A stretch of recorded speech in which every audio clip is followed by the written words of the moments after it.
We got Gators breakdown here. We know we're business. Gators breakdown, because there's never a dull moment in Gator Nation. The Gators Breakdown podcast is ready to go. I'm your host, David Waters. You can find me on social media at GatorDave_SEC, and right here, co-host Will Miles, Read and Reaction. And well, I think people have been kind of waiting for this one. First time you and I have gotten together after the inexcusable loss for Florida Saturday night, 18-16 at the hands of USF. Never thought I'd be saying that, but here we are in a season full of expectations, in a season, preseason expectations, a season full of some hope. Here we are 2 games in, and we're talking about a loss to a team we did not expect to be talking about a loss to. So 1-1 for the 4th straight year. All we can do is sit and sigh this sometimes about here, what here we are again. It's just, it was a kick in the gut Saturday night, man. Yeah, I mean, it's been a consistent theme throughout the the Billy Napier era here at Florida, where, it's like, I was as hyped as anybody coming in here. And I was like, I saw all the good stuff from DJ Lagway last year and said all he needs to do is add stuff to it. They've actually taken away from DJ Lagway from, I'm not entirely sure how that's happened. I'm sure Lagway had something to do with it as well. But, I think, there's all the stories that come out, as they always do after a Florida loss, where the offense looked putrid, where the defense knew exactly what was coming the entire time, and true. All that sort of stuff. I don't know how much stock to actually put in that. And look, I think last year after Texas A&M, I buried the guy. Yep. And I thought he was dead. And then, like the Undertaker, he rose from the second half of the season on the back of DJ Lagway. And honestly, that's the only hope for the team at this point, right? I mean, I think is DJ Lagway has looked really bad the first 2 games. He looked okay in the first game. He looked bad against South Florida, and he can't look bad. I mean, and we've known that since day 2 of the Napier era. Like, the first recruiting class came in, and we went, well, it's all on Lagway's back. And we've been saying that for basically 2 years now, that when Lagway has the opportunity to take over, he's going to have to make this team. He's going to have to take it and carry it where it needs to go. And he just hasn't been able to do that thus far. So, look, the defense didn't get the stops when it needed to, but at the same time, you give up 18 points at home, you should win. And so, I think we're all disappointed. We all look at this and say so usually I go through a game and, like, I have a mental note of where all the mistakes were. I went back and rewatched this one and was like, oh yeah, I forgot about that. Yes. Like, oh yeah, I forgot about that one too. And with that, you can't. It's hard to keep up with 11 penalties, Will. Well, it's not even the penalties. But that throws it in. If you throw in 11 penalties, you're going to forget. I mean, there's all kinds of things that you got to keep up with. Well, I mean, there were like 17 opportunities to score touchdowns. They only had 1. Some of it was because of penalties. There was a thing on X today that I saw somebody posted where they had Hayden Hansen and the receiver going out into the same area in the end zone, which is one issue, right? That you had 2 guys going to the exact same spot in the end zone, and Lagway hit either one of them. Well, Lagway kind of throwing it right in between them. It was closer to the USF defender than it was to anybody else. Look, the entire team looked flat. The entire team looked unprepared. The entire team was not ready to execute. And I mean, I joked with you yesterday, but I'm half serious. We could have just rerun the podcast after the Utah game last or 2 years ago, and after the Miami game last year, right? I mean, we could have just rerun that, because it was literally the team isn't prepared. The team doesn't execute. The team makes mistakes that nobody else makes. And, 2 years ago, this is year 2. That shouldn't be an excuse. Last year, it was year 3. It shouldn't be an excuse. And this year, it's year 4. It damn well shouldn't be an excuse. And the reality is that we just keep getting the same thing over and over and over again. And so, look, I think there's no sense. Like, I was so depressed last year after I thought they were going to get rid of Napier. They didn't. And I kind of had to, analyze stuff the rest of the year. And, then they had the winning streak and everything got a little bit obviously happier. And then you go through the offseason, you look and you go, well, if everybody else plays the way they did and Lagway takes a step, we got a shot. But, so Napier's got a couple of feet in the grave at this point. And it's a question of, are LSU, Texas, Georgia, Texas A&M going to be able to shovel the dirt in there? Or is Florida going to get up? Is Florida going to get mad? The only thing I thought coming out of this one was I was like, and granted, completely different expectations for the team, but that 2008 Ole Miss loss, where it was like everything that could go wrong for that Florida team went wrong. They miss an extra point. They miss a field goal. I remember sitting there, just leaning forward and going, how did we end up screwing this one up? And then that team goes on a run. Do I see that here? Do I think that's what's coming? No, I don't. But good God, Dave, it's only the second week. I gotta have something to look forward to. So the good news is we got Nuss this week, and he's been just as bad as Lagway. So still got a shot. There we go. I was really when you were bringing up the Ole Miss thing. I had a bite last night in the Gators Breakdown Plus member chat where I was like, I do not want to hear back against the wall mentality. This was a wake up call. No. The previous 3 years should have been a wake up call. The sense of urgency should have been there. So as you said, the team just did kind of look flat and kind of just could not get out of their own way, and that was just more aggravating that to see that again. And look, we'll get into it more this episode. I know a lot of you guys want to hear from Will. You've heard a lot from me the last 2 days. And on X, I know a lot of you've reached out and said, I can't wait for you and Will to discuss this. We want to hear from Will. So Will did release a really nice article. We're kind of going to use that as a little bit of the outline here as we get through this. But hey, I know you don't like the result and all that, but like the work we're doing right here. Hit that like button. It really helps us out right here on Gators Breakdown on the YouTube version. Subscribe right here on YouTube or your favorite podcast platform as well. What are you waiting for? Do it. Help us out. It really, really does go a long way. And then, of course, as well, as you can imagine, the Discord's on fire. I haven't taken much part in this angle of it, but hey, if you want some coaching hot boards, you can find them on Discord right there. So they're having a time breaking down coaching candidates and the offense that went wrong on Saturday. There's still some pure football talk in there too of what's going wrong with Florida, but some interesting conversations going there. And you can be a member and you can access that Discord, gatorsbreakdownplus.com. You guys have been hearing the member chat episodes the last couple of this past Sunday, the 1 week before that as well. We'll be doing that every week during the season. So if you want to take part in those, gatorsbreakdownplus.com. And we certainly have to throw a big thank you out there to everybody. A top 100 podcast today, that back there. So I think it was number 81 on the Apple podcast football charts. So everybody, thank you so much. It sucks what we had to talk about the last couple of days. And I hate that it took that theme and that topic to kind of, it's been doing good anyway. I shared the first time I could find the charts in quite a while anyway. Was last week, and it was already in the top 150 last week. So, a big win over USF, it might have hovered around that. But since it was a loss, and given the group therapy sessions and everybody's misery loves company, the numbers have certainly shot up in the last couple of days. And thank you everybody for all the interaction and all the likes and shares and all that. But, during football season, NFL weekend, kickoff weekend, and here's Gators Breakdown in the top 100. So I can't thank Gator Nation out there enough. Yeah, man. Look, I mean, I think there are people who will call the fan base toxic, and I usually disagree with that. But I think there's no doubt that the fan base is passionate. And we experience that every year. It seems like every year now, where we got to talk about who's on the hot seat and why can't we win a game that we should win and all that sort of stuff.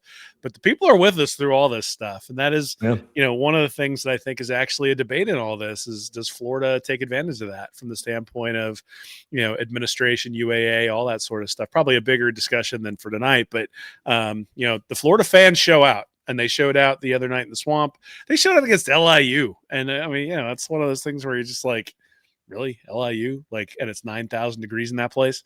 But the Gator fans show up. They show up for us too. So we appreciate it. Absolutely. Absolutely. So, all right, let's get to it right here. And hey, Will, many words, of course, we just kind of got into it. Can express what Gator Nation felt in the wake of Saturday's loss? Surprise, shocked. Some saying not surprising, some saying not shocked. Disappointing certainly comes to mind. But you mentioned in your article, and this is, of course, you have the game to look at.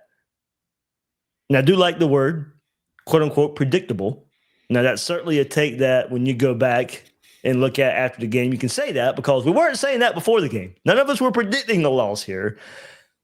But Will, you bring up the word predictable because look, this game fell into the pattern of what we've seen during Billy Napier's tenure. That gave us the outcome. These patterns gave us this outcome on Saturday night. Yeah, I mean, so the preseason magazine that Nick and I put out was very positive, and usually we end up trying to take sort of a positive tack. We want to talk nicely about the team, but one of the things we had really early on was an article I wrote called "The Billy Napier Conundrum," and the whole point of the article was, here are some good things that he's done that, hey, like Lagway in the last 4 games, and seems to have turned a corner, and we had like actually better special teams last year, and all these sorts of things. And then I had a list of all the things that he had done poorly, and in the article today, as my post-mortem of the USF loss, I was like, there are probably about 6 or 7 things I didn't add on that negative side of the ledger. But the point was, I got it. I understood. And I was one of the people who came into this season going, I just hope Billy Napier can get out of his own damn way. And I've been joking now for 3 or 4 weeks on Gators Breakdown that Billy Napier starts seasons like an old man easing into the bath. And I joked with you the other night. I said, Billy tripped while easing himself into the bath, hit his head on the side of the tub, and bled out while DJ Lagway stood in the corner, scared to call 911. Like, that's what this weekend felt like. And, it was, like I said, there were just, I went back and rewatched it. I completely forgot about the botched punt for the safety. It's like it cost us 2 points. Like, that should be like a major thing where we look at it and go, God, special teams cost us. The final score was what? Yeah. But even so, like, it was one of those things where I'm like, oh yeah, I know that happened, but on the list of like really crappy football decisions and terrible like execution and penalties and all that sort of stuff, it wasn't even like 5th or 6th or 7th on the list. It was just this running comedy of errors the whole way through. And, that's the predictable part, right? Look, just like everybody, I picked Florida to run away with this one. I think there were probably a few people who picked Florida to win but not cover, but nobody was picking Florida to lose this one. And honestly, at 16-15, I wouldn't have picked Florida to lose this one. I'm sitting there looking at it going, all we need is 1 first down. And the funny part is that Napier was conservative. Once they missed the field goal, I thought the game. Okay, I was like, there we go. Run it out. We dodged a bullet. Yeah. Dodged a bullet. And now it turns out we didn't dodge a bullet. We shot ourselves right in the head like three plays afterwards. But it's funny because the narratives always sort of follow what happens in the result. And so I can see why people might say that about predictable. But the thing is like I said, we could replay the podcast from the Utah game 2 years ago, from the Miami game and the Texas A&M game last year. And it would be basically the same story. So that's what I meant when I said that this is predictable. And, look, all that said, if VB3 catches that ball from Lagway, like the narrative around Napier, I think is the same, where it's like, how in the hell was it that close? But I think the narrative around Lagway is actually completely different. I think it's, you struggled all game and you had the stones to make that throw. Like, it completely changes exactly how people feel about him too. So it's always interesting to me that, like, things can turn like that. And one of the cool parts about college football now, and I say this because my team loses a bunch, is that you can lose a game and still recover. So, you've got people throwing out the NIU for Notre Dame last year. And I guarantee you that the Irish fans were apoplectic after that game, going, oh my God, there's no hope. And, going here's the difference about that though. They had already beaten Texas A&M. And they didn't have LSU and Miami coming up back to back afterwards. Well, look, I'm not saying that. Like, I don't think. I know. I meant people will have thrown that out there. So I don't. I don't think it's a good policy to go lose a game to an inferior team continuously. Yeah. But that's the other part. Is while I was at work today pretending to actually do my job, I was looking at the 1-score games that Napier has, And so I wrote an article about a year ago, maybe a year and a half ago during the offseason, looking at coaches and 1-score game avoidance because one of the criticisms that's come out of this game is that Napier does not do enough around the edges, and so they lose these close games because he's not making the changes that he needs to, or because he's, his in-game coaching, those sorts of things. And I think there's something to that. I think his in-game coaching has cost him a couple of games, but he's just 4-7 in one-score games, which isn't like hideous. The problem is that if you're 4-7 in one-score games and you're 20-20 overall, that means you're 16-13 in all the other games. So they have 13 losses by more than one score. And that fundamentally is why you don't have margin for error once the close games come around. And, the Mike DeBose is actually the only coach who's won an SEC championship and has any profile even remotely close to Billy Napier. And it turns out that DeBose went like 5-7, 4-8. Then he went 10-3 and won the SEC championship, and then went 3-8 the next year and got fired. So, if you think about Napier's track,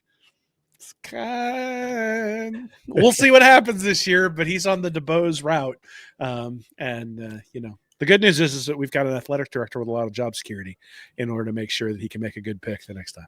Yeah, is that an angle to it all? We talked about that a little bit last night as well. Will, coming out of that, and I remember now, part of your Napier conundrum in the preseason magazine was also part of Billy Napier, the play caller. And then today, in the press conference, there's no use in playing the soundbite because it went by pretty quick. I saved my time for the other ones we'll have in here, but was strictly, straightforward asked, are you still the primary play caller, and will you be the primary play caller? And he said yes. So, I didn't expect another answer. He was on this podcast in February saying he was going to be the primary play caller, even though they elevate Russ Callaway. And then, during the summer, kind of like it had last year, hey, there might be some word that Billy Napier's not going to call the plays this year. It might be Russ Callaway. He might be more involved. It might be the situations. Well, Billy Napier shut that down today. He is the primary play caller and says he's going to be. But that was part of your conundrum article as well. And, I don't know how far that conversation was going to go today in a press conference setting. I don't think even if he said, yeah, I was, but after this game, we're going to switch now. No, I would have never expected that answer.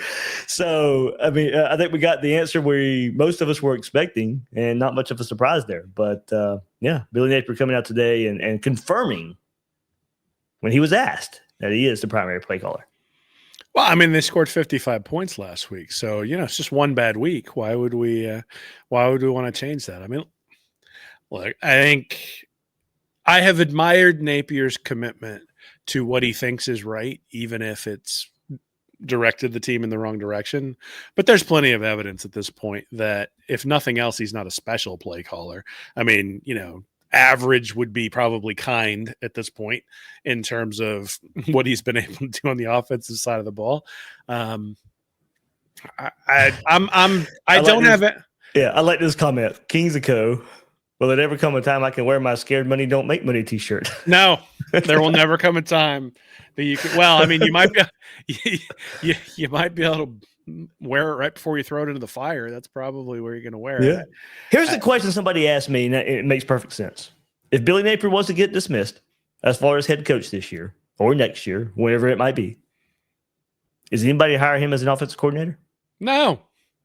He's going to go be an analyst somewhere because that's what everybody does. He'll end up in Athens. Well, and so he'll end up in Athens. Good. Good. Maybe LSU should hire him as the offensive coordinator. Or I don't know what you want me to say, man. The offense looks terrible. And the quarterback who showed last year that he's got special qualities, and in some ways, like his inability to scramble and just get the ball out kind of maybe made him do that. But I highlighted something in my article where there was like a very clear shot that Lagway was going to be able to take, and he just didn't take it. Yeah. And I'm sitting there going, last year when he got that look from the defense, it was an immediate shot, and he's just not taking it. And I also don't, I don't recall. I mean, he threw the one interception where he threw it across his body. That actually wasn't a terrible throw. He was throwing it to the right guy. I mean, it's one-on-one coverage. Would I like to see him set his feet? Yeah, okay. But, I'm not even sure the guy intercepted it either. So you're talking about a guy with 4 touchdowns, 1 interception. He's got a completion percentage way up there. It's probably like 66, 67% at this point. So all the things that everybody criticized him for during the offseason have come true. But the thing is that the thing that made him magical wasn't that he completed 67% of his passes. The thing that made him magical is he averaged 27 yards of completion or whatever. It's like 16 yards of completion. Like, that's the thing that made him magical. And they just aren't even taking the shot. Right. And we can say, oh, well, the defense is trying to take stuff away. But like I said, I looked at a specific play where I'm looking at the safety, and the safety's in the middle of the field, and the safety turns in a direction that means the wide receiver is going to be open on the route the wide receiver was running, and Lagway just didn't let it go. And so is that Lagway? I think somewhat. But I mean, did they coach it out of him? Like, because he also hasn't put the ball up for grabs at all in the first 2 games. And so one pass to Trey Wilson this past game, it was like almost in triple coverage. Yeah, well, and then the one in the end zone where like he missed both guys, but but even that one, that was just a poor throw. It wasn't a terrible decision. Like, he had 2 guys there. It was just a terrible throw. Yeah, but we've had a few. Trey Wilson was a terrible decision. We've had a few of those too. But I mean, again, I guess my point. Lagway explosives. LIU 41 yards. The great Vernell Brown catch. So that one's almost an incompletion, and then 32 yards against South Florida. That's just 2. That's it. Yeah. Completions past 30 yards. That is it. Well, and the thing is that last year Florida's offense was really inconsistent when he was in there, but it was extraordinarily explosive, right? And so this actually is my entire argument against Nussmeier and for Lagway all offseason was I'd rather have explosive and inconsistent than dink and dunk my way down the field and be consistent. And somehow they've managed to turn DJ Lagway into Graham Mertz. Like, I said that the Saturday night. This is exactly like this is the Mertz offense. Like, what are we doing? The first couple drives, 14 plays, 81 yards. You got to set up for a field goal. The very next drive, you set up for a field goal. It's 13 plays. Yeah, well, I mean, you're struggling to move. I mean, don't get me wrong. You were running all over USF in the first drive. I get it. Maybe you were trying to slow the game down too because of their offense. Okay, whatever. But that's what it lends itself. I mean, the penalties come into play too, but it's 14 plays and you end up kicking a field goal. Yeah. It's 13 plays you end up kicking. I mean, no, you don't need that high number of drives. That tells me one thing, you are a little bit struggling on offense, but without the explosions, is the scoring going to come? Are the touchdowns going to come along? Or do you going to have to start settling for field goals if you got more than an 8-play drive? Well, the other part of it is that they like giving Jaden Baugh the ball on the first drive and then putting him in witness protection for the next 2 quarters. Like, I don't know, what the logic is or exactly what's going on there. I felt like they relied on Lagway too much. And I think in many ways, so like if you think Lagway last year, like I was watching the Lions the other day against the Packers, and Jared Goff last year was just unbelievable in play action situations and was sort of meh when it was just a drop back. And what you have to do to get the defense to jump on those play actions is you have to run the ball, and you have to run it consistently. And then you run the play action and guys are open. And they haven't really run the ball consistently enough and committed to it consistently enough to have that play action off of it. So, you look at like the times when Lagway's being pressured when he drops back. In many cases, those are situations where they're just dropping him back and making him read the defense. And again, I think he will get there eventually, but I didn't expect them to just say, hey, we're going to put this entire offense on you. And by the way, don't take any of those play action shots that we've taken from like all last year that were special. Let's just go out there and make sure we're reading the levels of the defense. And look, he's missing stuff. There's no doubt he's missing stuff. And there have been plenty of people who've been out there who've looked at the film and said, look, he looks like a guy who hasn't played in 12 months or 9 months because he hasn't, right? He hasn't been on the field at all. At the same time, the execution of the offense has been poor, but they're not even getting like it's inefficient as well, right? So like not only is it poor execution, but it's not producing points because you don't have any of those explosives to go along with it. So I disagree with the overall sort of strategy. I disagree with, Lagway almost looks like he's, Chuck Knobloch out there. Like, he doesn't feel confident when he's letting the ball go. And last year that was never a problem. And then one of the ways to get him confident is to get that running game going to where all of a sudden you get those safeties creeping up and now you've got the opportunity to go up over the top. And they haven't really done that in either of the first two games. Now, some of it you might blame on the offensive line. Offensive line's had a lot of guys getting hit in the back behind the line of scrimmage. Certainly some missed stuff going on there as well. The Trey Wilson block on the defensive tackle that's been going around X over the last couple of days. It certainly was not designed that way, but man. Well, I mean, but it's a high leverage situation. Why are we getting cute here? Or like, just line up and run the ball. Well, and so one of the points I made in the post-game article was I actually thought one of the most important plays of the game, it was a 2nd and 3 on the opening drive. And I think Lagway hit a nice throw out to Trey Wilson for 7 yards. They had a little pick play out there. He hits Trey Wilson, goes for 7 yards, and they're sitting there 2nd and 3. And the announcer says, this is an opportunity where you can take a shot because you've still got 2 downs to get the first down. And what do? They handed the ball right off the ball, gained 4 yards, got a first down. The play after that was when they took the shot, and that's the one that went through Livingston's hands. But when you miss the shot, then now you're 2nd and 10. And now, it's not necessarily behind the sticks, but you haven't really gained anything. And so Bud Davis has been making this point on Twitter for the last couple of weeks now that the play design of Napier's offense is not really inferior. Like the play now, we can argue about whether they've repped the specific plays in the specific locations well enough, which is something that Bud points out quite a bit. But the point he makes is that execution and sequence are the things that seem to be missing from Florida. So again, 2nd and 3, if you just hand it off to the running back and gain 4 yards and get the first down, I get it. You got the first down, your success rate goes up, all that sort of stuff. But what did you give up on the back end? You gave up the opportunity to take essentially a cost-free big play, right? 2nd and 3, it's a cost-free big play. You miss it, and you can go get the first down on the next play. Now, the problem is that Florida in 3rd and 3 situations has been getting stuffed, and Billy Napier has been so conservative when it comes to going forward on 4th down that, you're kind of stuck. The problem is that they missed the throw to Livingston. It's 2nd and 10. They then run the ball, they threw a screen pass on the next play for like -1 yards. So now you're 3rd and 11. They threw a slant to Sturdivant. They never threw a ball in the end zone. And they essentially had 1st and goal from the 9, and the ball never got in the end zone on the 3 plays that they had. Now, I mean, I guess they threw it in the end zone on the one that got dropped. But, again, a fade to a tight end is kind of like, so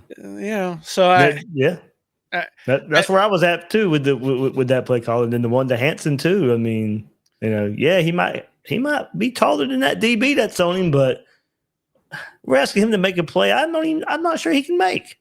Well, again, I think the job of a coach is to put the players in a position to succeed.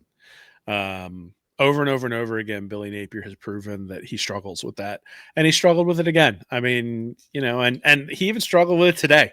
I'll tell you, I had a fair amount of people reach out to me who were way more ticked off about the spitting than they were anything else in the game, because they looked at that and they were like, that's a discipline issue. And the promise here was that we were going to have a disciplined football team. And you think about the penalties, you think about you think about the lack of execution on the short yardage situations, you think about the special teams debacle, you think about, all the different things that went on in that USF game. And that's a mark of a poorly disciplined team. And so now they come out today and they're like, we're not really sure whether we're going to suspend him or not. And I'm like, dude, just cost you the game. I mean, granted, there was all the other stuff that cost you the game the whole way along. But that 15 yards was like ultra, ultra critical at that stage in the game. And to not have the discipline to just walk away in that certain circumstance. And then there's no, oh, we're going to have some internal discipline. Oh, he feels bad about it. Well, I mean, my 4-year-old feels bad about stuff he does. I still have to make sure he like has some sort of consequences for what he's doing. And, by the time you're 20, 21 years old, you should know not to hock a giant loogie in your opponent's face in the fourth quarter. I'm sorry. That's just sort of, like, I mean, if Napier's sitting there going, I shouldn't have to tell the guys that, he's probably right. But one of the reasons you have to tell them that is because you haven't made it clear that sort of stuff's unacceptable. So I don't know, man.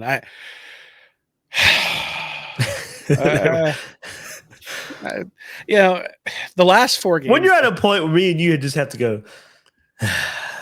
I mean, we're not at a loss for words too many times, but you can never get me to shut up. Exactly right. That's what I'm saying, and I'm jokingly saying it. I mean, we can talk Gators all day, but when we get to a point, we just have to sigh and drop our heads. It's just like, and it's the reaction of, we're here again.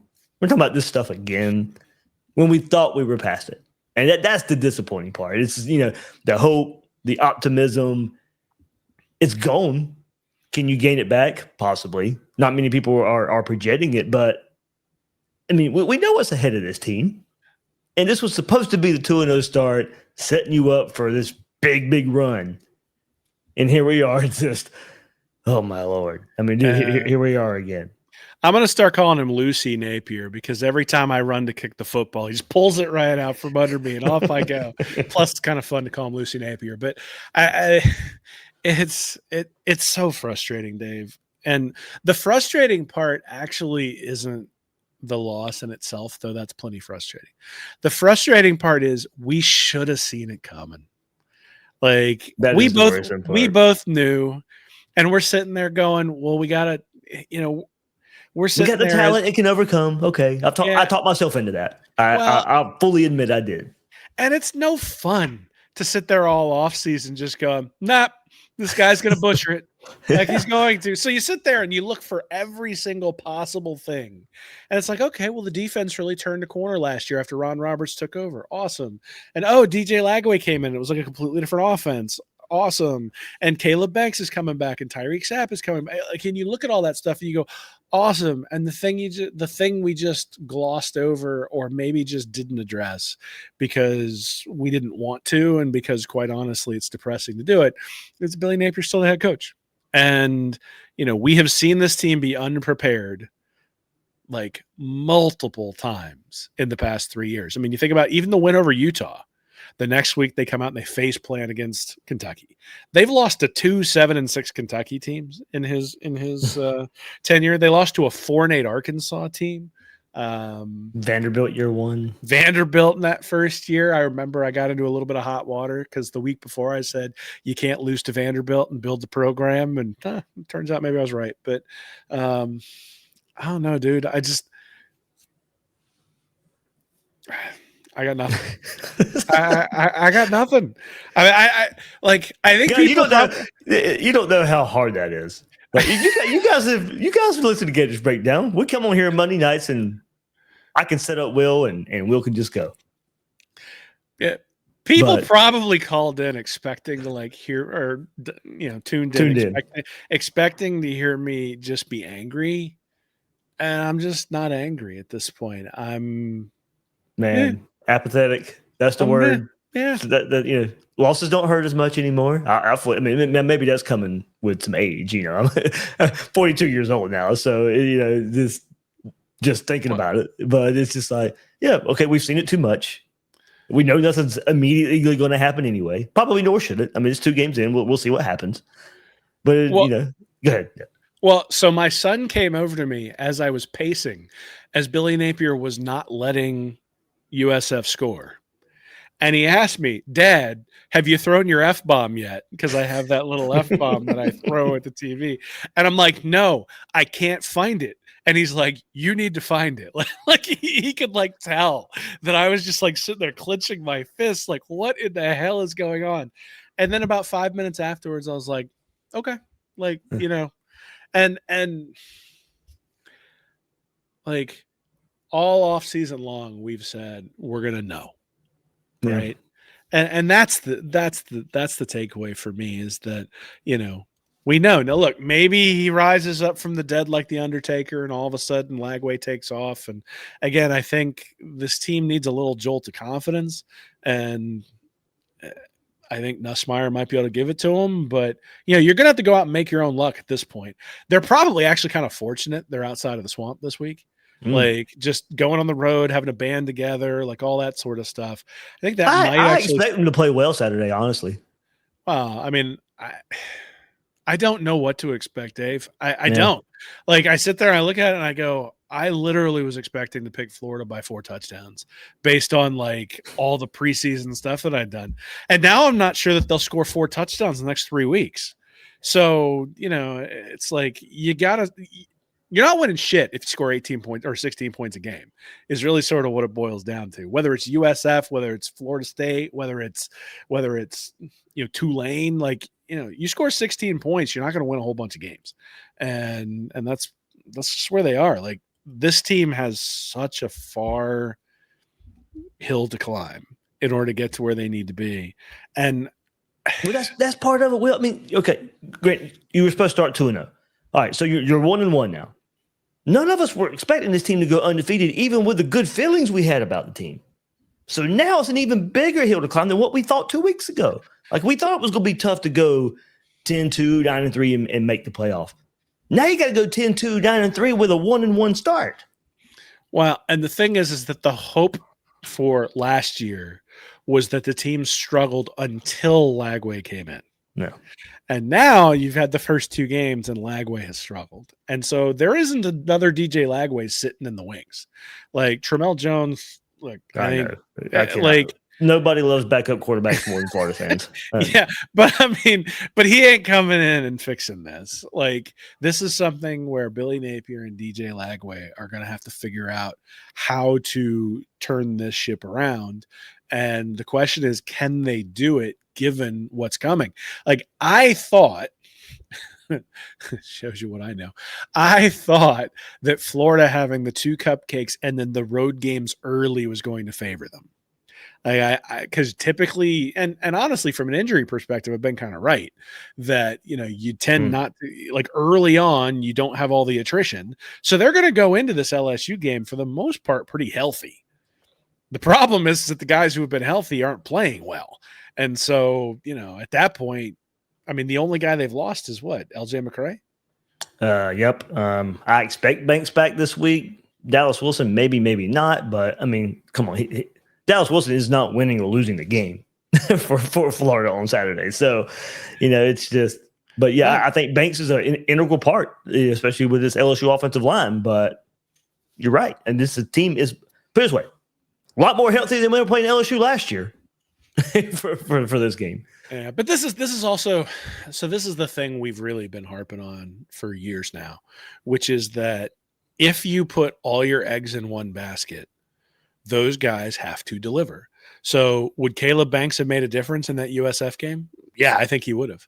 But it turns out that when your only difference maker on the defensive line, or at least a defensive tackle, is injured and can't play, well, now you're not getting push, and now you're not able to stop the running quarterback for the opposition. And I'd say the same thing on the offensive side of the ball. Like, when the only way you're able to score points is when your quarterback is a star, if your quarterback has an off week or 2, well, now you're going to trip up. And so, look, I expect DJ Lagway to play better, but my expectations of him as like a Heisman level star have certainly been tempered after the first couple of weeks. And does he have the ability to play at that level? Sure. He's already shown us he has the ability to play at that level. The question is, can he replicate it consistently week after week? Because, look, I mean, if Florida goes 9-3, they're still making the playoff. Yeah. They are. But that means you got to go 8-2 against the schedule. And given what Florida State did this past week, it's going to take more than 16 points to beat Florida State. Ole Miss offensively, they looked okay. That actually, so I'm over on my Patreon page now. I'm doing something every week that looks at the SEC quarterbacks. And the SEC quarterbacks that Florida has to play are mostly the bottom half of the conference thus far. through 2 games. So guys like Bo Pribula, Taylon Green, Diego Pavia, Joey Aguiar, I guess is the highest one that Florida will face because they'll face Tennessee. But John Napier, Jackson Arnold, like that's the top 6 in terms of quarterback rating, yards above replacement, and PFF rating. Those are the top 6 guys in the conference. Then you get Arch Manning, Ty Simpson, Austin Simmons, Gunnar Stockton, DJ Lagway. So like, Florida is not facing like the cream of the crop in the conference from a quarterback perspective. And so there's an opportunity here. Like, I'm not sure Lagway has to be the star of stars to get this thing turned around, at least early on, but he has to not miss wide open guys in the end zone. And, thus far hasn't been able to do it. We'll get him to more of what Billy Napier had to say about DJ Lagway today. But hey, before we get there, we're through 2 games, and look, there's still a lot we don't know about what's happening in college football, upsets, blowouts. And hey, look, my bookie lets you hit it all. After Florida's loss to USF, many were surprised to see a point spread of 9.5 favoring LSU. I think many people expected that would be a little bit higher, but you can get it 9.5 in Baton Rouge favoring LSU right there at my bookie. Your one-stop sports book and casino in one. One account, one wallet, bet football all weekend, and then if you need to get your mind off of how the Gators are performing, spend some time hitting those slots. No switching apps, no jumping platforms, just straight up action. Get in on the NFL action as well. MyBookie has it all under one roof. Game lines, player props, and more. Get in on the NFL Super Contest and Survivor pools. And if you're new to MyBookie, use our code GATORS, and your first bet, you get it up to $500. It's fully covered. You make your play, and if it doesn't hit, you get it right back with the bet back bonus. No stress, just a one-time rollover on the return bet. So you're free to reload and keep firing. Sign up at mybookie.ag with promo code GATORS and claim your bet back bonus. All right, as I said, Billy Napier did speak to the media today, and of course was asked about quarterback DJ. What you laughing at, Will? Say woohoo. Oh, okay. Now we got to hear from him. But of course, going into the quarterback, going into DJ Lagway a little bit, here's what the head coach had to say. What you said in practice, DJ had looked very good week 1, was on a mission last week. It hasn't seemed to translate completely to the games yet. I think it translated. I thought he made a lot of steps forward in the game Saturday. I think he's still getting comfortable.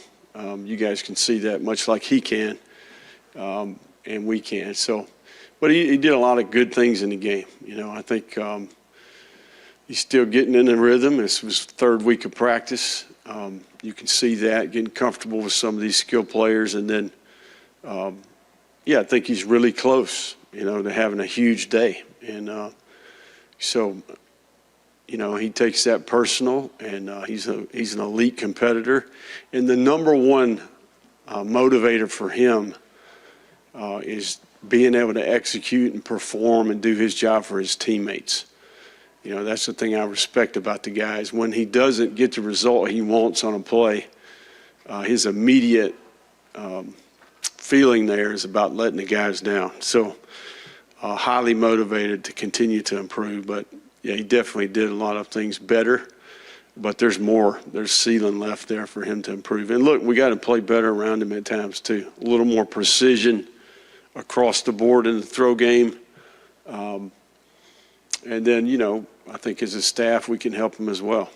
We check to a pass on the first down play late. Do you reduce his ability to check to plays like that moving forward? I mean, he hasn't practiced a ton, right? Well, he also checked quite a few others that went well, So I think, look, we put the ball in his hands and we let him go play. I think he makes a ton of decisions. He's got the keys to the car every week, and I think, we all praise him when he does it right, and, he gets criticized when maybe it doesn't go quite the right way. So it comes with the territory. He knows that, and so do you, and so do I. DJ, he said that defenses so far trying to take the D ball away from him. Mm-hmm. How important is it for him to start hitting that underneath stuff and learn to maybe kill him with paper cuts instead of trying to take a stab? Yeah. No, there's a few plays in the game Saturday where he can keep working through his progression, and then in general, I think that we got speed outside, right? In certain weeks, they're going to be conservative and try to keep it in front of you. So, I think part of that is design. We can help him, but he also knows he's got to help himself at times. So. Part of playing quarterback is taking what the defense gives you, and eventually they'll give you the game. So, you got the ball in your hands. You're the decision maker. And obviously he knows where he needs to improve. So, and he will improve. He's done it in the past. He's done it within both games. He just has to do it on a consistent basis. There we go, Will. And hey, look, I mean, we'll get into a little bit more. I got a question for you about that, but kind of going to the way Billy Napier ended that part. And look, you don't just lose to USF for bad scheme or bad play calling or just poor execution. It's the inconsistency of both. I mean, we know Lagway hasn't been practicing a whole lot. We know there's a lot going on there. Certainly offense not in sync. But at the same time, all right, well, the previous play, it might be a bad play call. The next play, he might miss the throw. I mean, it's just, I think what we are is just seeing a myriad of inconsistencies in this offense right now. And that's why we get the result that we are getting. But anything, Will, that we haven't already said about DJ Lagway that is right there coming from Billy Napier? Well, so I think he's right about one thing, which is that the check on the first down is the right call. So if you go look at the defense, they are loading the box. They are ready for Florida to run. And if you want to say, hey, run when you're outnumbered, like where is there evidence that Florida's offensive line is capable of winning that battle in the first two games if you're outnumbered in the box? So do I like the and that's a scary route? proposition too, by the way. Well, I mean, sure, but do I like the out route to VB3? I would have preferred to have just seen a little bubble screen, make it an easy throw. Maybe you make a guy miss, you get 5, 6, 7 yards, and you set yourself up second and short. Or even if it goes for a loss, at least the clock is still running. Yeah, I mean, it was a little, but I mean, still, I mean, the point is that when you can't run the ball when the defense knows you're going to run it, and when that's the thing you've decided to hang your hat on, well, now you got to check out of it when they load the box, and you're going to miss one every once in a while. Again, I think the narrative around Lagway is very, very different if VB3 catches that one ball that goes down the field. But again, I think that's sort of the overall the criticism of Napier is multifaceted, certainly, but I think the main criticism is that just tell me where Florida gains an advantage because Billy Napier is the head coach. Like, where do they gain an advantage? Because I look at the fourth down calls where they were really, really, really conservative, either kicking field goals or punting when they were in enemy territory, and I go, like, I think he cost them 2, 3, 4 percentage point chance to win by some of his conservative play calls on fourth down. I think the fact that he's conservative on fourth down impacts the calls he makes on second and third and second and 3 and third and 3, right? That he's not taking the shot on second and 3, and on third and 3 they can't get 3 yards, and so then they're sitting there 4th and 4. And he goes and curls into a ball and doesn't make the decision that he needs to. And that third down call to run it is, all right, well, I hope we get the 4th and 1. Well, and the thing that I guess I'm confused about is on those 3rd and 3s, like we see it all the time in the red zone where like the quarterback fakes it to the running back. They slip the tight end into the flat and he's wide open because the defense was selling out for the run. And now that these defenses are selling out for the run on in those particular circumstances. They even did it against Georgia last year where they had Trey Wilson as the guy who came across, or 2 years ago where they had Trey Wilson as the guy who came across after the fake as opposed to a tight end, which I'm not averse to doing that either. But like there's the only time they had misdirection was they had the one reverse to Wilson that came around the edge. They had a pop pass to VB3, and then they had whatever that god-awful trick play is that they run with the quarterback coming from the slot, where the minute the guy goes out there, I literally put my hands on my head and said, don't run that piece of crap play that you ran against Florida State. 2 years ago when it was 12. What was it? 12-0, and they ran that play. They were in Florida State territory. It's The like Max Brown play, yeah. oh god, and Just they after a run it. turnover or a big punt return or something like that too, right? Yeah, and they're up 12. They had gotten a safety. So they got That's a right, that's safety to right, make it yeah. 12-0. The Swamp was going nuts. Max is sitting next to me just chomping like nobody's business. He's sitting there thinking he's a good luck charm because Florida only wins when he's there, apparently. And like all of a sudden they run this play and the air just goes out of the, they get an intentional grounding and the air goes out of it. This one, Lagway runs for like a 4-yard loss and you're sitting there, or 3-yard loss, whatever it is, and you're sitting there 2nd and 13. It's like, so the criticism of Napier is that everything is very vanilla. But the problem is that it's not chocolate on the other side. Like it's like a vanilla trick play. Like I've seen that trick play like 4 times. It's just another scoop of vanilla. The only time it's worked is in the spring game. Like it never works when they actually try to run it against an opposition who's trying to win. Stop running that play. So, anyway. You want chocolate syrup with that vanilla ice cream? No, here's a vanilla wafer. I mean, you can only eat vanilla ice cream in that. I don't know. It's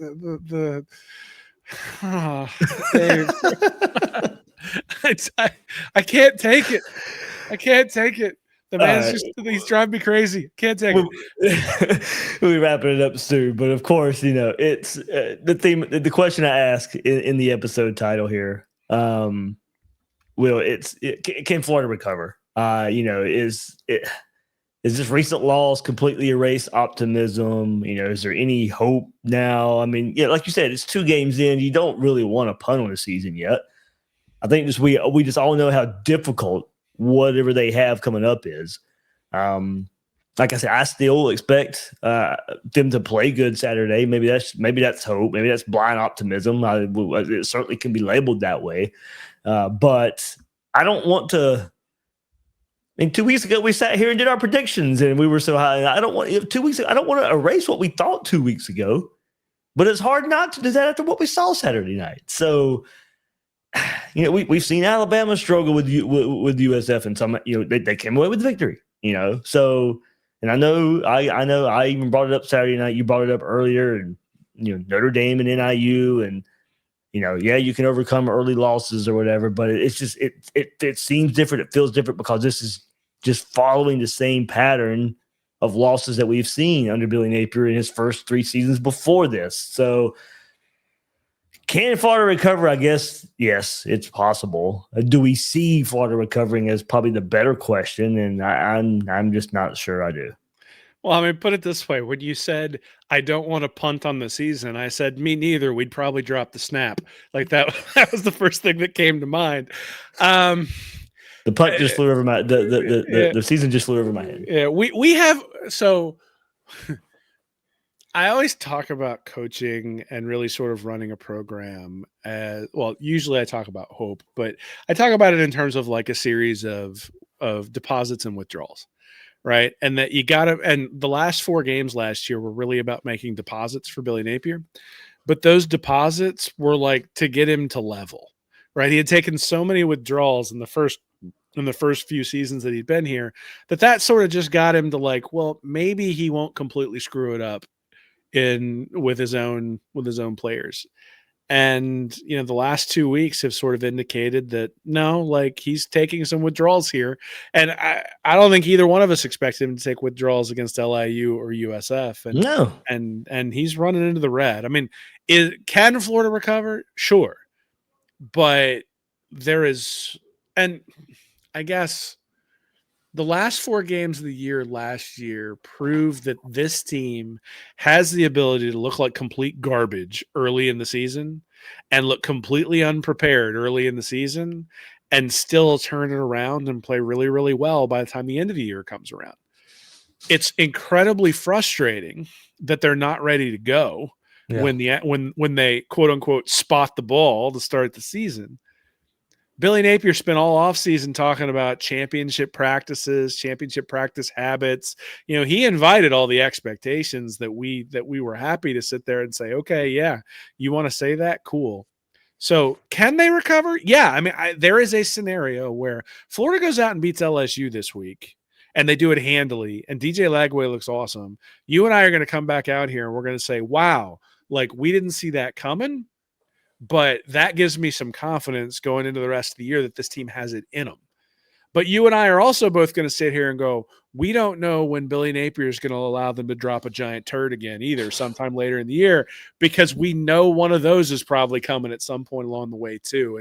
And so I guess that's the thing is, the USF game was sort of a microcosm of what this entire season probably is, which is that you don't have a lot of margin for error, like with the team as it's currently constructed. And now in the season, you don't have a lot of margin for error. Like if you go out and struggle against Mississippi State and like Ole Miss, like these are games that we sort of just penciled in and said, we're going to win these. And now we're sitting there going, are we? And certainly the Texas game, like you had that as a win. I'm going to guess that you're revising that pick at this point. I had LSU as a win. Well, I'm still. I know you are. I'm not. I refuse. I refuse after this offseason of me talking crap about Nussmeier. I just can't do it. So I think Florida's going to play well this week. I think they're probably. I'm going to pick them to win the game, but I think. Say that does happen. Let's just throw out the scenario before we end this episode. What does that do for the SEC? I mean, you have a team that just lost to USF, and who knows what USF does against Miami this week? Okay, they may play them well. I'm not even predicting that, but my predictions have sucked this year, so who knows? But Florida loses the USF. All right, say they beat LSU, and we've already seen Bama not look the best against their best competition so far this year. Georgia and Tennessee plays each other. South Carolina and Vandy play each other this weekend. Ole Miss kind of, struggled a good bit with Kentucky once again, but they got the win this time. But you just have a team that comes off a loss to USF and goes beat LSU, a top 3 team right now. And I mean, it sets up for a wacky season. Many were already predicting, and maybe Florida's lost to USF as part of the wackiness that many were predicting for college football this year. Well, so every year in our preseason magazine, I write an article called "How the SEC Was Won," and I look at the last year and say, okay, usually it's a look at quarterback play is what it's sort of broken down into. And my explanation for why the SEC was a little bit wacky last year is that the teams with lower recruiting rankings had better quarterbacks. And so what that did was that really evened up the playing field. That, Jalen Milroe at Alabama wasn't awesome. The Gunnar Stockton Carson Beck combination at Georgia, The Quinn Ewers experience at Texas was relatively underwhelming. And then you looked at guys like Taylor Green at Arkansas and Pavia at Vanderbilt and Brady Cook. Sellers at South Carolina. Sellers at South Carolina. They were able to elevate their teams to a point where they were competitive with the big boys who had all the big time recruits.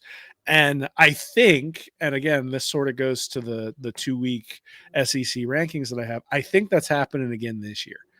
I think that what we're seeing is that the teams that have lesser talent have better quarterback play, at least thus far. Now, the hope is that Florida was going to be one of those teams in the space where not only do they have better quarterback play, but they're more talented than the Arkansas and the Vanderbilts and the Missouris of the world. And so, hey, that's a team that can really take a leap and can really move forward.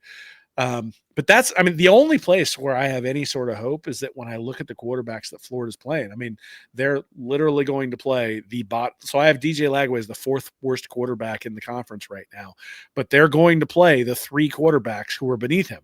Calzada's been awful at Kentucky. Shapen's been meh at Mississippi State, and Nussmeier's been awful at LSU. Those 3 guys I have, and Gunnar Stockton's right next to Lagway, and they're pretty much neck and neck in terms of how bad they've been.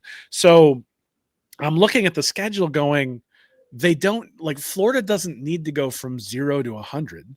They just need to not be absolutely miserable on offense, and they'll have a shot at each of these games. And who knows? Maybe they get a couple going. Maybe this week at practice they'll take it seriously, like they did during the bye week practice last year, where all of a sudden they realized, we need to have competitive practices. I have no idea.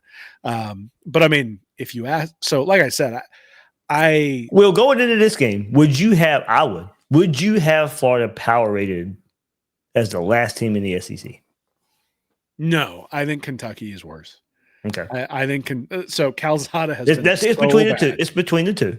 Yeah, but Calzada Mississippi has State's been got a so nice bad. win. South Carolina's got a I said nice win versus Virginia Tech, but Vanderbilt just destroyed them. But okay, they're 2-0. You know, they're not 1-1 like Florida right now. It's only 2 weeks, and I know it might be hot take central. I don't do that a whole lot here, but if I had to power rank the SEC right now, Florida's 15 or 16. They've earned it. I mean, look, so if they'd have played a clean game and lost to USF, I'd go, all right, like maybe USF is great. They played a terrible game at home against USF. And look, I mean, all credit to USF for causing some of those mistakes. Yeah.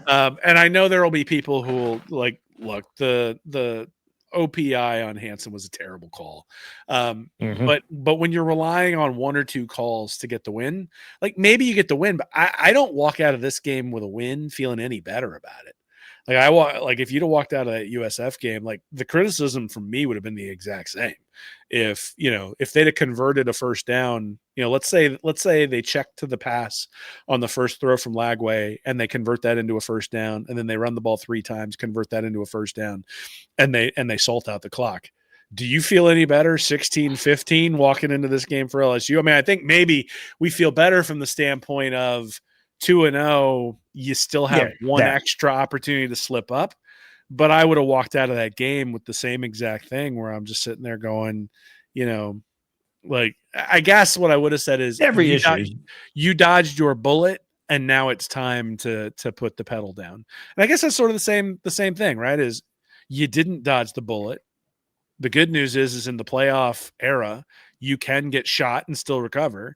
And now you gotta put the pedal down. And I've been joking all off season that Billy Napier wouldn't be dumb enough to just put his Lamborghini in the garage and never drive it around. And he sort of put his Lamborghini in the garage and hadn't driven it around the first couple games. So it's time to unleash Lagway. I mean, look, maybe they're trying to take away the deep ball. I don't care. You got to throw it a few times. You got to let the ball go.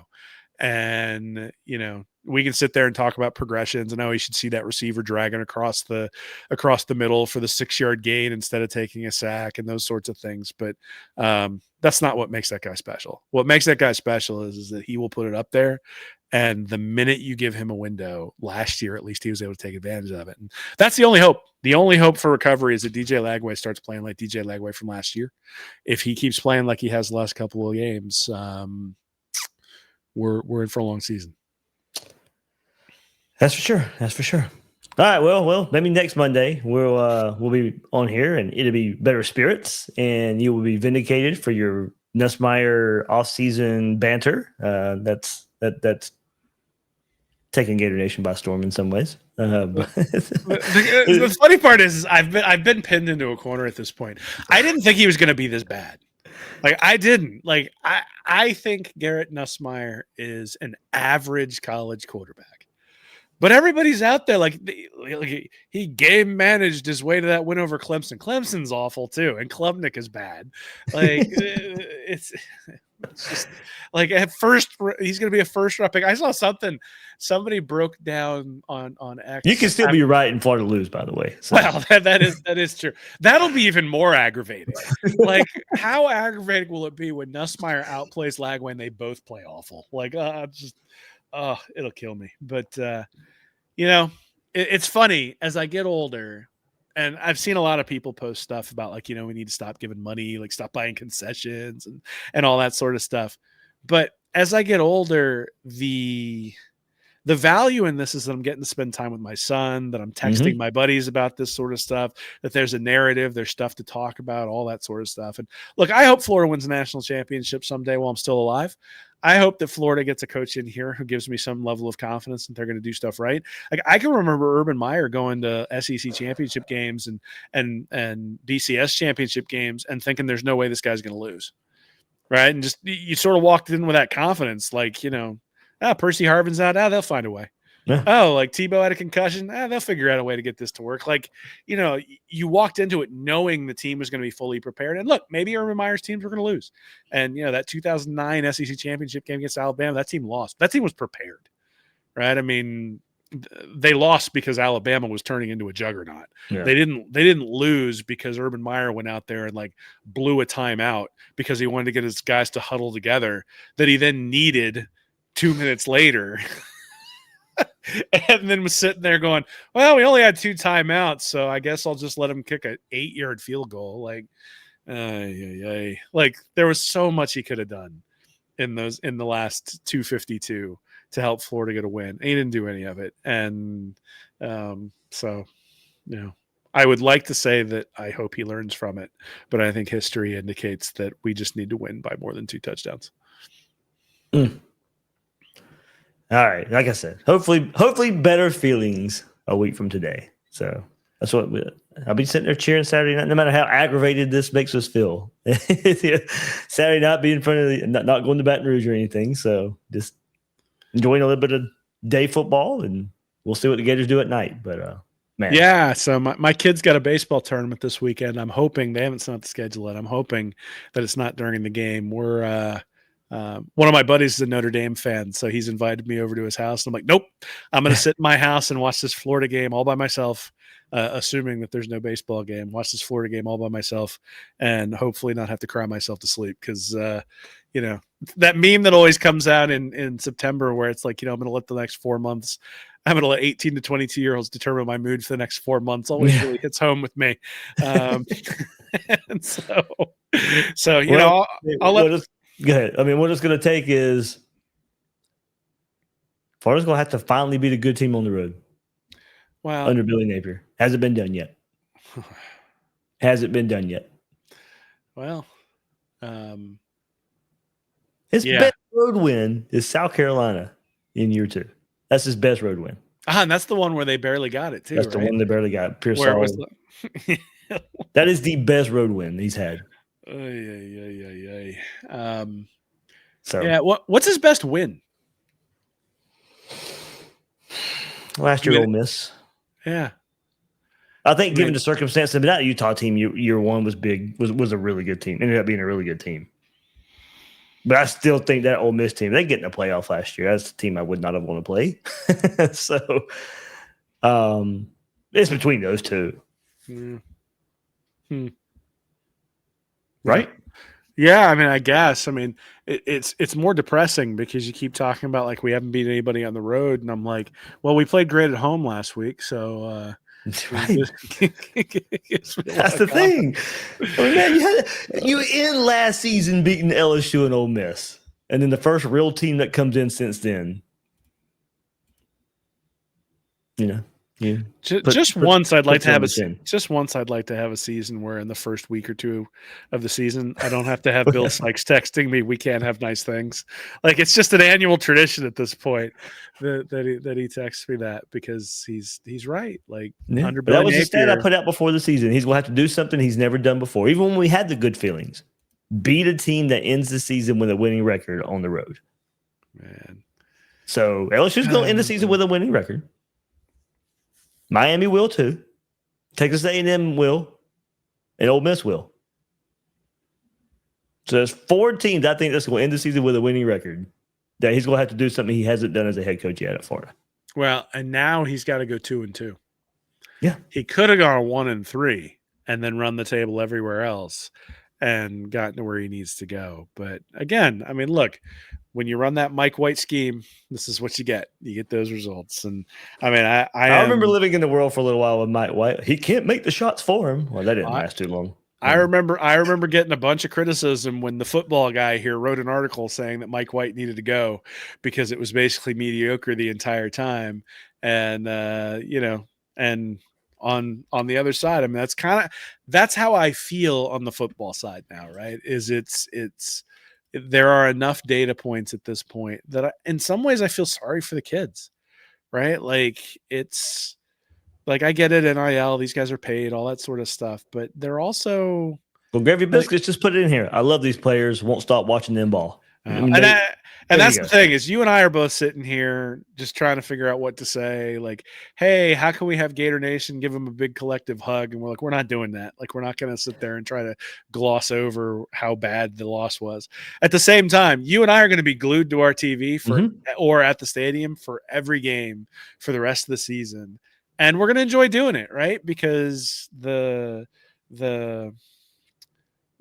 allure of what could be for this sport really is significant, right? Like you can always turn it around. And so, even after a loss like this, you're asking me the question, can Florida recover? I think you and I both look at each other and go, I don't see it.